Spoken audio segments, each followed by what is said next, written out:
Painkiller Ghosts, Chapter 11. I'm a little Annie, I'm a little Annie. I'm a little Annie, I'm a little Annie. That's what Chastity would always say, since she was a child through now when she's 30. I'm a little Annie now, tomorrow, and always have been. This is what she means. She always leaves out the word orphan. This is who she is, little orphan Chastity. She's always known she was an orphan, but she's not like little orphan Annie. She doesn't have red hair, doesn't so much trust stray dogs, and never has been one for musicals. She spent time in an orphanage, lived in a few foster homes, and never had any of those television talk show horrors.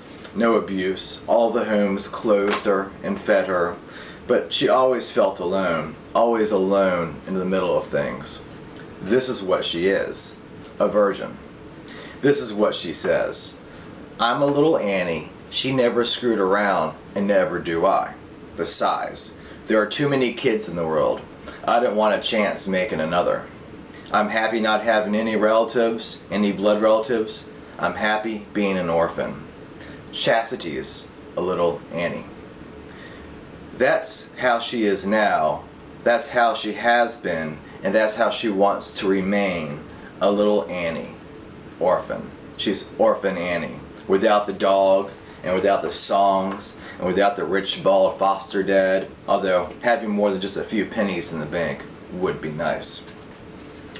What was in that blue bag the day Time saw her crying in the park? Time noticed it, but he didn't think too much of it. Now he's figured it out. Now he's skipping cereal and popping pain pills for breakfast again. He knows what to do. He swallows the first one whole and chews up the next one. Eat breakfast and repeat. This is nothing new. The gun that shot Time this time was in Chastity's blue bag.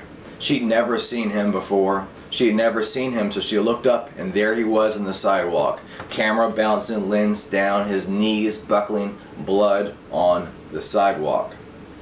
She had the gun to shoot herself. She had picked it up out of the bag, the blue one, but she wasn't ready to shoot herself. It wasn't even aimed at her, but it went off. It just went off. She thought the safety was on. She wasn't ready to use it yet. She was just thinking about it.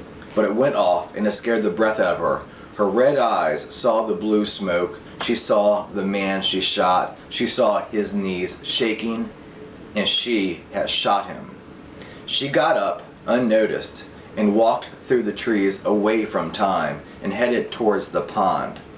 If he were to be looking at her now, he'd see that she was just a little shorter than he is.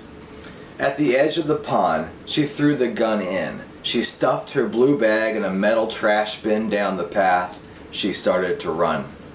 Time was on the ground, moaning and bleeding, his camera ruined, film exposed. He was in shock. She ran.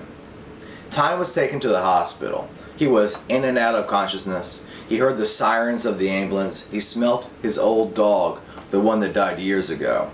He knows that smell, the wet fur smell after the dog had jumped into the pond and swam. He felt the invisible tongue licking his cheek before he closed his eyes for a minute, and he woke up after being placed on a stretcher and taken to the ambulance.